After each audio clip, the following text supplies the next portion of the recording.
Hey people, CzarThwomp here, and welcome to episode 42 of The Greatest Attorney 2, Resolve. Last time, we were accusing Courtney Scythe of being an accomplice in this crime that Enoch Trevor has committed. And basically, everyone freaked out because apparently Courtney Scythe is some big celebrity in these parts. I don't know. She's blackmailed them, she's threatening them. She basically has taken up writing and she's controlling the police herself. But anyways, then just Ryuunosuke is proposing that the waxwork was used of the professor, and the jury declared Harebrain as being guilty, but then we did a summation examination and proved him innocent, and now we are going to move on. Then the prosecution, CzarThwomp, you're flubbing my lines right off the bat. Then the prosecution calls for the owner of the model to be summoned as a witness. The owner? Madame Tusspells! I really thought that Lord Van Zieks would object to this whole line of inquiry. Well, frankly, my Lord Van, you brought to the light, so now I'm just going along for the ride. Whenever I object to you, it just results in more pain for me, so I might as well just give in. Find the least resistance. Very well, I concur. Make arrangements for Madame Tusspells to appear as a witness with immediate effect. Listen carefully, my learned friend. Oh, yes? You should know that you're on the brink of opening Pandora's box. You are opening a box of kick-ass that I will deliver to you, because seriously, this has to stop with the submission examinations. The court shall now adjourn for 45 minutes. During that time, the prosecution will summon the new witness and prepare her for taking the stand. Madame Tusspells, yes. I shall see to it at once, my lord.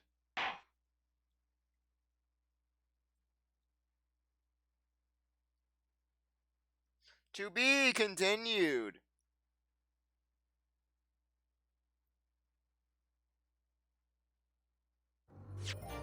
No, we are not saving the game. 24th of October, 11:53 a.m. The Old Bailey, Defendant's Antechamber. Ah, the Knight Errant himself! Oh, have you been watching from the gallery, Mr. Sholmes? I've been on the edge of my seat the entire time! Not because I've nearly fallen forward twice because of sleep deprivation. Courtroom trials are fascinating affairs, as a spectator at least. I'm glad you've been enjoying yourself. I have to ask, what on earth is going on? It makes no sense! What's this professor business all about? He doesn't look like any professor I've met before. Who is he? He doesn't look like he fiddles and diddles his students. Of course. You were in Germany already 10 years ago. Yes, the professor. When I discovered he was the one who had been abducted, a sense of foreboding stirred within me. But who knew the monster could come knocking at your door? My heart felt sympathies. As it turns out, Lord Van Zieks is even more intimately tied to this case than any of us realize, isn't he? Yes, how true. His great friend from university in the dock. And now a waxwork of the killer who took his esteemed brother's life makes an appearance too. I imagine that even the shrewd Mr. Reaper failed to foresee that kick in the teeth. Oh, how wrong you are, Sherlock Holmes. How wrong you are, because frankly, when it comes to my learned Nipponese friend, I expect for all of my dignity and all of my sanity to be drained. Like water from a dam. An extraordinary move on your part, my dear fellow, to throw that in front of the man. Yeah, now I can imagine. Next time Ryuunosuke goes to Van Zieks' office, Ryuunosuke knocks on the door. Ah, hello, my Lord Nipponese friend. You ruined my life. I can't help feeling that this professor case is really very puzzling. Oh yes, in what particular manner? Well, there's Mr. Trevor, Mr. Dr. Scythe, Lord Van Zieks. And it seems that everyone in this trial has a link to that case somehow. I don't. Yes. In fact, I alone am not a member of this set. Though that leaves me as an empty seat, all alone with no intersection to any other. I don't know who's speaking. Excuse me. Dr. Scythe, do you want to end up on my autopsy table? Because you're about to have an accident, Mr. Ryuunosuke. And then basically Scythe, she takes out basically a baseball bat, a crowbar, and just whacks Ryuunosuke right inside over there with it. Oh no, he was hit with a baseball. And then she just drops the baseball. She puts down the baseball right in front of him. Ah, Dr. Corny Scythe, Nee Stevens, good day to you. Hello, Sholmes. That was very shrewd of you. What in particular, pray? You requested that 10-year-old autopsy report from Gregson, didn't you? Why would you assume such a thing? Because you ruined my life very frequently. Because Gregson told me after I threatened him with a cleaver. To think it's been 10 years. 10 years in the laboratory, wielding my scalpel. I smell of nothing but corpses and disinfectant. A policeman on the jury had a lot to say about you as it happens, Dr. Scythe. And I've accused you of being complicit in what has happened. I'm hoping that you'll take the stand and tell the truth about what really happened. That certainly won't be possible. I don't want to. Lord Van Zieks won't be summoning me as a witness. Lord Strongheart has forbidden it. Lord Strongheart? Hey! Don't you be blaming me, Ryuunosuke! She scares me! She's a scary lady! She threatened me with a scalpel! The Pandora's box you were warned about is the Professor case. But please don't make the mistake of thinking you'll get any information about it out of me. But attempting to hide from the truth, that's cowardice! I've always fought crime in the way that I see fit. I am Batman, essentially. I am the defender of the night. I go around town delivering justice. I punch people and throw them in the flames, and then I do their autopsy reports. No evidence is ever linked to me. I have no regrets, none at all. And that's all I came here to say. So, good day to you.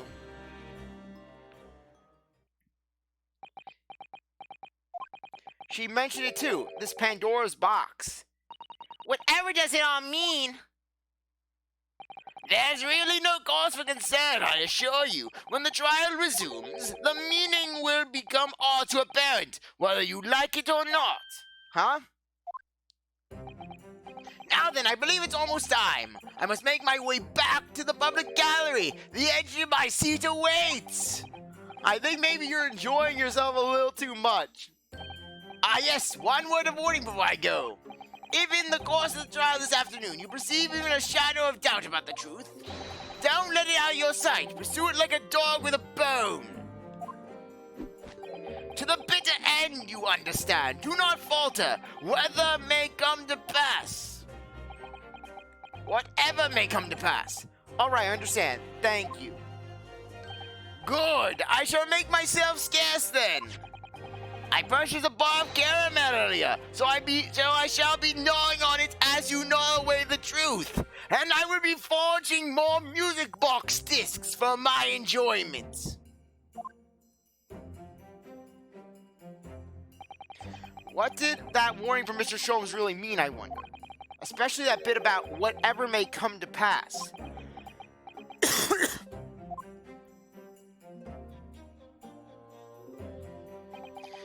It's time for the final chapter then. I'm determined to find the truth, no matter what.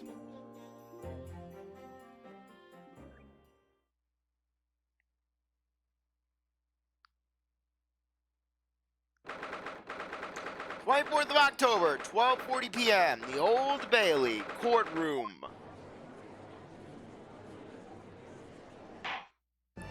In the name of Her Majesty the Queen, I hereby reconvene the proceedings of this court. Counsel of the defense and prosecution, are you ready and able to continue? Mentally or physically? Because in regards to the latter, yes. In regards to the former, no. Not even close. The prosecution is ready, my lord. Yes, my lord. The defense is also ready.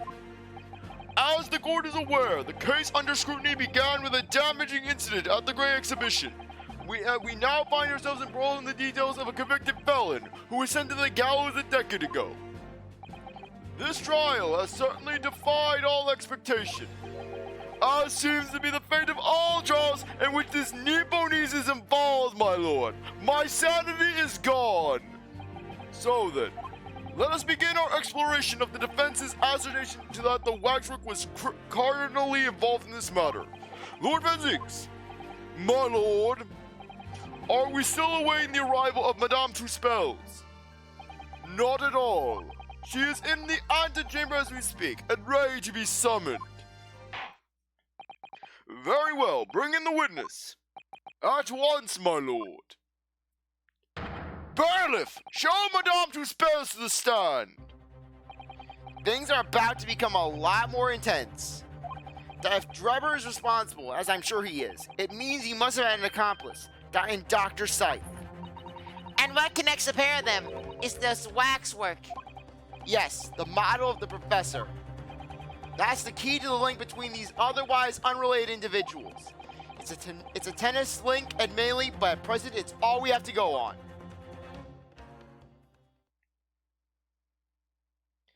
Yeah, I love how Tusspells is making a Sherlock head.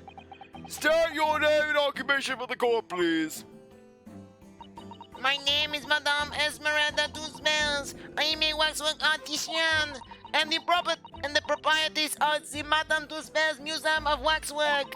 You will have to pardon me for working as I testify. My new exhibit must open very soon. And plus I just want to stab at Sherlock's head. Oh, so he finally gets a statue, does he? Now there are two of them in the world. Yeah, and knowing Sherlock, he would form a rivalry with his own waxwork statue. Oh my, what expression is she carving onto that face?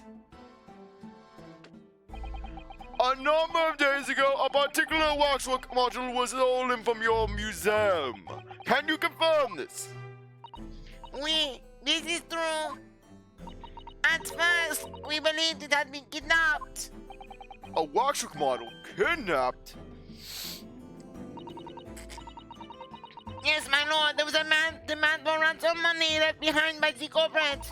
However, according to what I had just been told outside the courtroom, that was not the true reason. I understand it is unlisted as a substitute for the body of a murder victim. At present, that is no more than conjecture proposed by the defense. This is the victim of the case in question, Mr. Odie Assman, and his smug-ass grin. But of course, I know him well. He is a part of my odious personages exhibit. I detest to say what is evident, but Mr. Assman does not resemble the professor at all.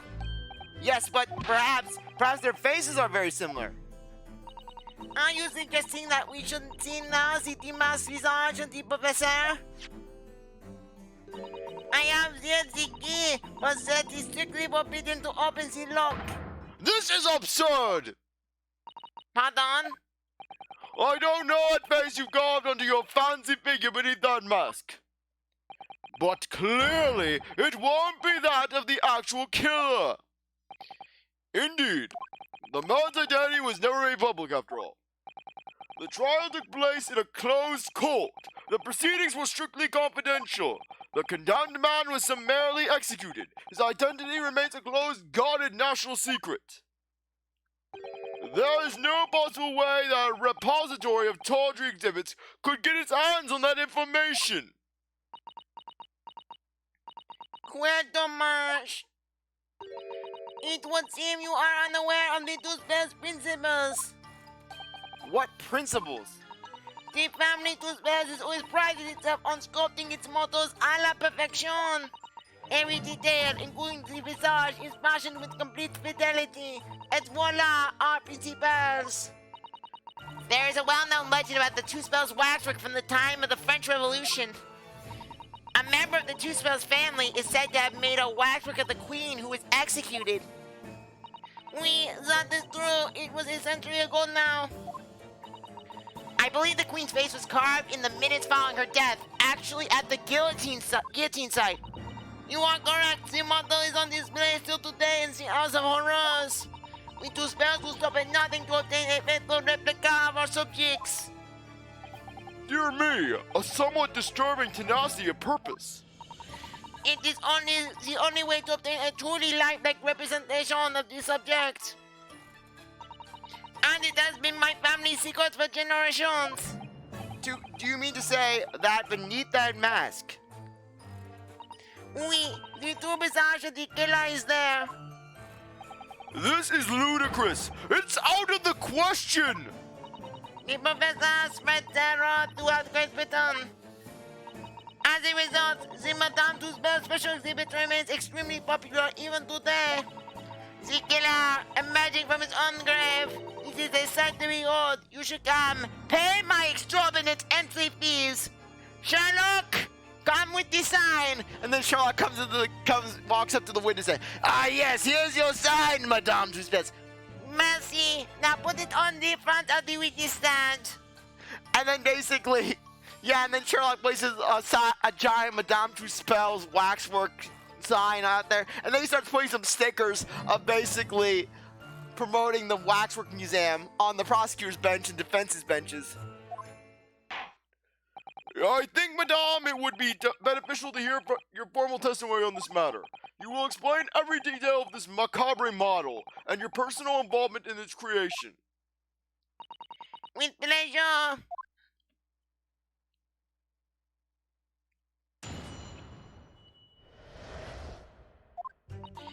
The special exhibit in the House of Horrors is based on rumors that shock society in London. An impression of the visage was taken directly from the corpse in accordance with Tusspells' family principles. I listed the head of the grave digger and created a mold for the head in the cemetery just before the interment. I hid myself until he gave me a signal. I was there for a very long time that night. As dawn approached, I was very worried that I could be discovered. The gravedigger, the man sanctioned this? I will do all that is necessary to achieve the true resemblance my family is celebrated for. Nobody else knew, only the gravedigger. What harm did it do, huh? So you truly saw it? The face of that monster? Naturally, I was aware of the time that his identity was a secret. But Tusspells would not be Tusspells if we did not insist on absolute fidelity to our sculptures. I don't believe this. I myself have seen the special exhibit at your museum, Madame. A truly blood-curdling scene in which the murderer is emerging from his own grave. The scene it depicts was the subject of many rumors in London 10 years ago. I have here a newspaper from the time. The special exhibit was based on the picture in this article. Okay.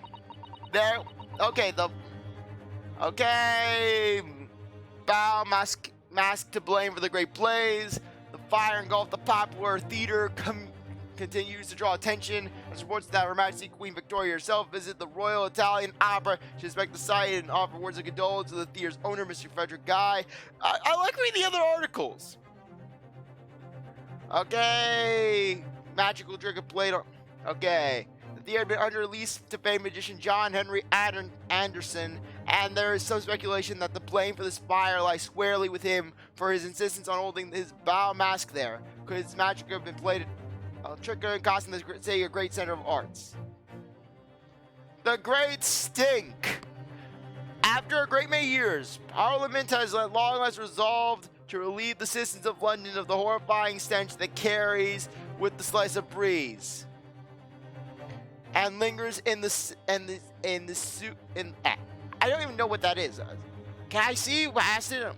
And lingers in the suits of, okay, in the soils of every man, woman, and child. A service is built underfoot that will divert fecal.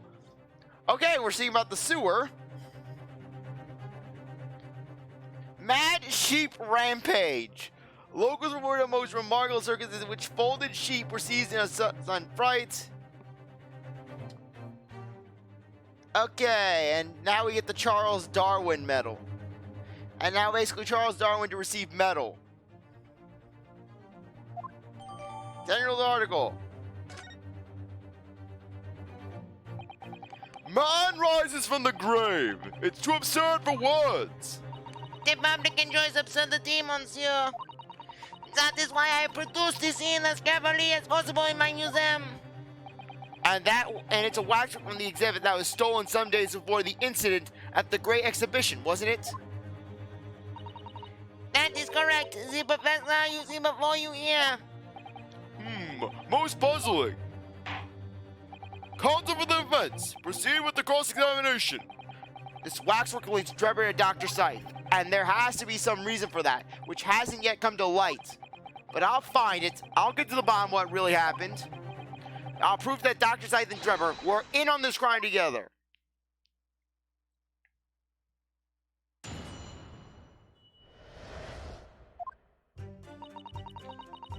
Okay. Let's see what we have going here. Da da da. Da da da da dee da da da da da da.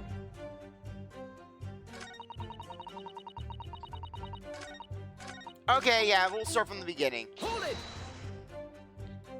And that rumor would be...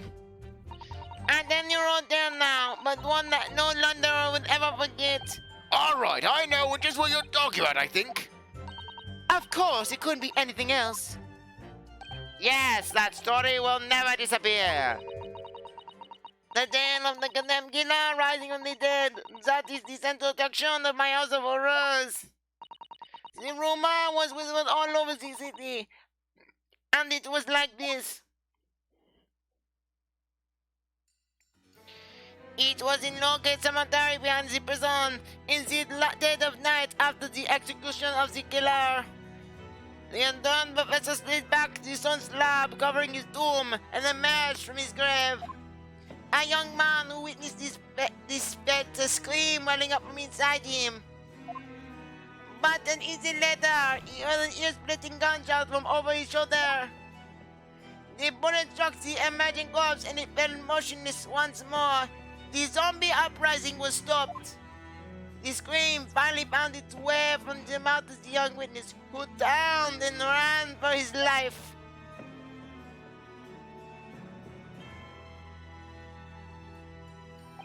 The corpse climbed out of its own grave?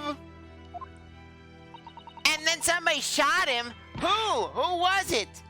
The zombie hunter. The doom guy. Nobody knows even today. But remember, it was just a rumor. Perhaps nothing more than a ghost story. The good people of London say love stories like this. That is why it was in every newspaper across the capital. But was it just a story?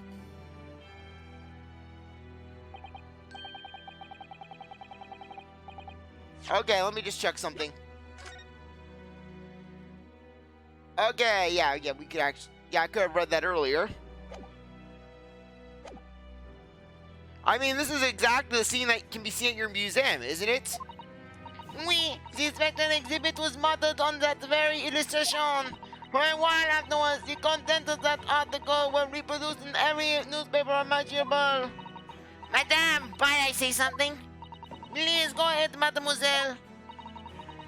When something is described as a rumor, it doesn't necessarily mean that it's entirely made up. I believe that often rumors contain elements of the truth. Ah, I see that people from the East can be just as astute as the people of Europe. Can we be sure, for instance, that the professor's execution was successful? It is not possible for the dead to come back to life. Sorry? 10 years ago, I was there in Nugget Cemetery. After the criminal knows the professor was killed by hanging, I took a wax impression of his visage from the corpse just before it was interred. So I can assure you, the man was dead. I see. I would certainly appear that the condemned man suffered an intended fate.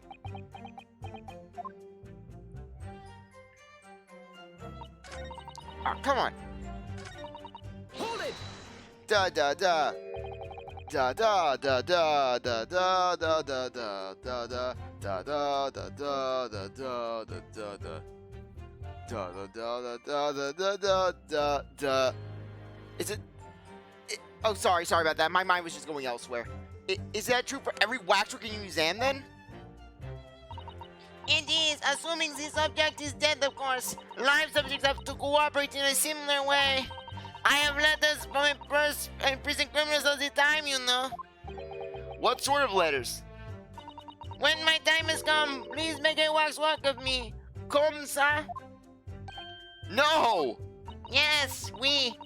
My museum is famous, monsieur. To be made into a waxwork is an honor, and for some criminals, a symbol of status even. Because nothing says harm criminal better than wax. And it is thanks to one killer in particular that my museum has gained such popularity in London. I refer to the star of the special exhibit, of course, the professor.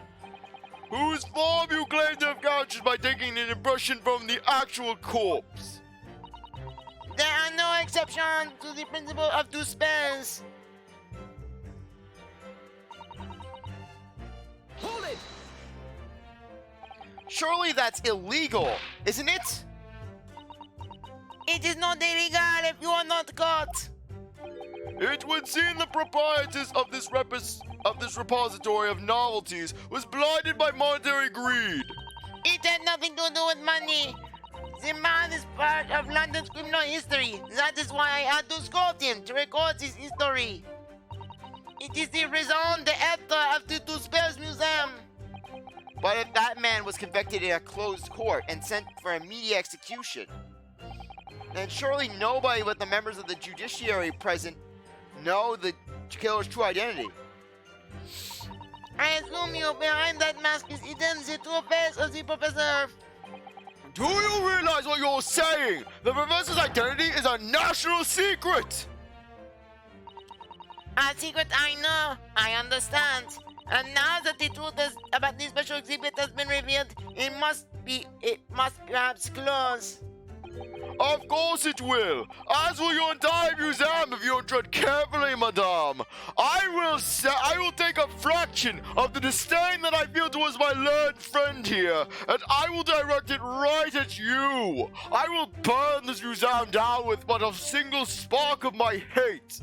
I will put that sculpture in my office, so that way I may stare and poke at it. That could be another interesting chapter in the history of my family, I think, don't you? So 10 years ago, on the night of the professor's execution, you took a wax impression of his face from the corpse. Oui, exactement. Hold it! You were there longer than you expected to be. I had some difficulties in capturing the subject's form correctly. As I removed the mask, the mouth of the cadaver fell open and I had some problems with the chin. Dare I ask? The man had been dead for a short while already, you see. His muscles were relaxing and consequently his chin would not align itself correctly. Oh dear, what a horrible thought. Under normal circumstances, I would have an assistant with me. However, that night I was alone, and as a consequence, I missed my preferred window of time. What do you mean? When I take the impression of the visage of a cadaver, I always wait until 3 hours after death. Why 3 hours? Is that the amount of time significant? Rigor mortis, Ryuunosuke, rigor mortis. It is because of rigor mortis. Wriggly motors? It's the name given to a phenomenon that occurs in recently deceased bodies. As a rule, 3 hours post-death, the muscles in the body begin to stiffen. By approximately 10 hours post-death, the entire body is completely rigid and inflexible. And then from that point, the muscles slowly start to revert to their relaxed state. The effect is often used to estimate the time of death when a body is discovered. Well, that was an education, if a slightly scary one.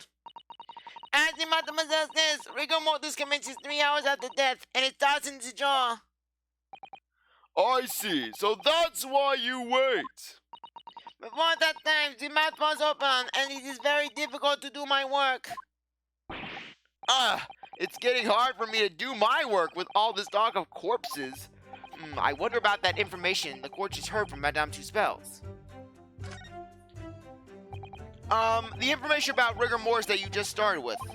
Would you mind including it in your formal testimony? I believe it could be significant, you see. Of course, I do not mind at all.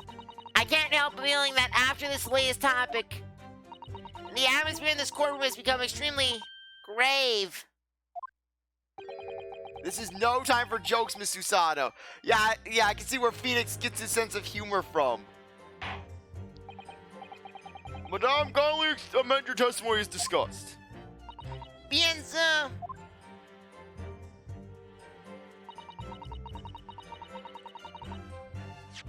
Da da da da. Dum dum dum dum dum dum dum dum. Da da da da da da da da da. Bum bum bum ba da ba ba ba bum ba me do. Da da da da da da da do do do do. Da dum bum bum bum bum bum bum. Okay. Hold it! Let's press this one. Rigor mortis being the phenomenon you described, whereby the corpse becomes stiff after death. I think you said that it starts at the jaw, about 3 hours post-death. Is that right? Oui, c'est ça. Of course, the exact duration depends a little on this is on. I didn't realize a waxwork artisan would be so well versed in the subject. No, that is only elementary knowledge in the field of literal medicine. Well, I had no idea about it, but maybe I won't admit to my ignorance about forensic science. I could ask my father to give you a very simple primer if you'd like. I think corpses should be your domain. I'm not good with them. Oh dear, I'll do my very best.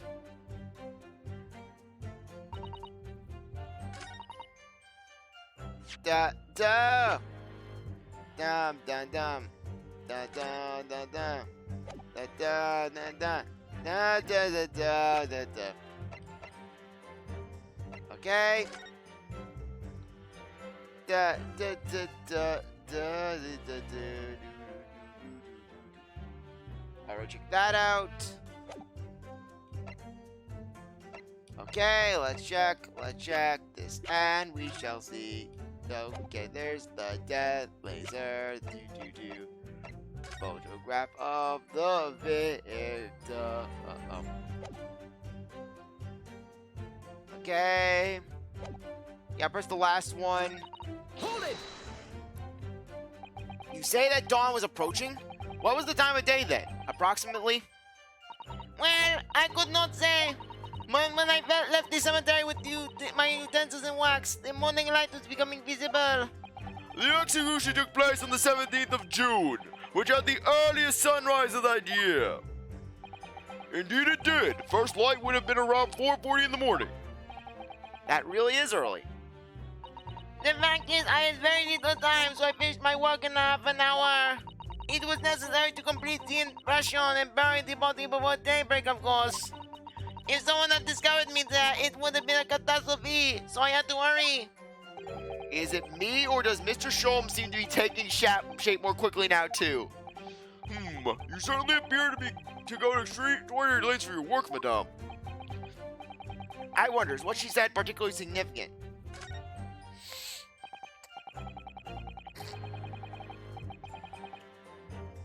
Okay. Madame, those details about how long you took to complete the sculpture in the early sunrise, could you include them in your testimony? I believe they may be significant. Of course, if you would like me to. You're quite right, Mr. Naruto. It is intriguing. A sunrise at 4 in the morning would be absolutely unimaginable at home, wouldn't it? That's not quite what I meant by significant. Kindly amend your formal testimony then, madame. Mr. Sure, my lord.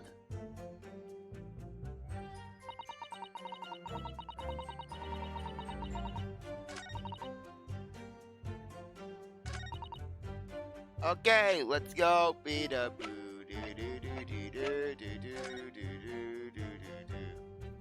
Bum bum ba ba ba da ba bum bum boom. Okay. Okay, that's where we're going. We're going with the autopsy report.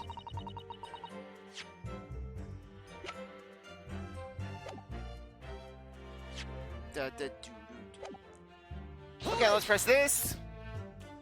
Did you have reason to believe you might be discovered once the sun came up or something? I had paid the critical money to keep my little secret, of course. But with the morning light, I knew that the warden from the prison would commence his patrol of the area. Couldn't you have just paid off the warden too then?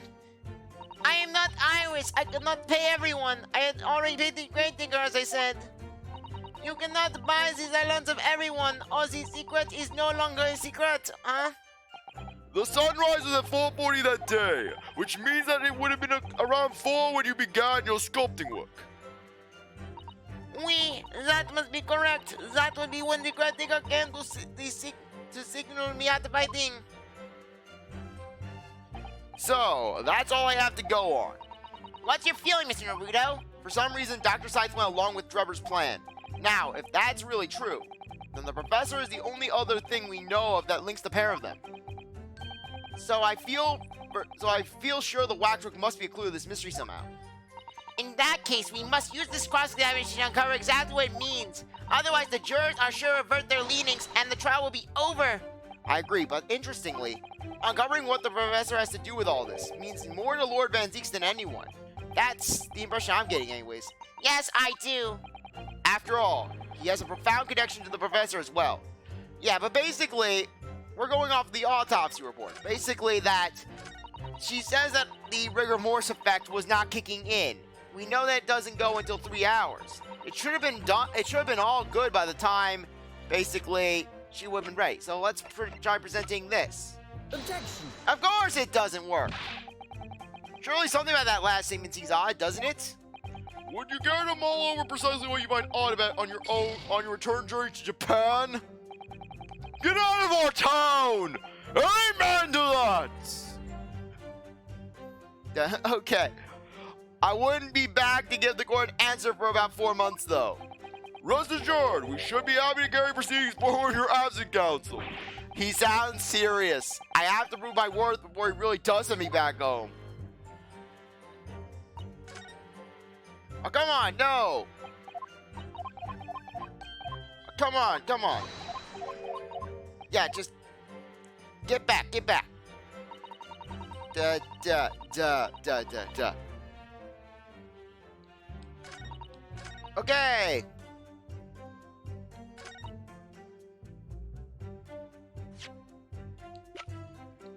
Okay. Objection. There we go. I knew it was one of those two. Madame Tusspells, I have here an autopsy report that was filed 10 years ago now. It confirms the death of the professor following his execution at the gallows.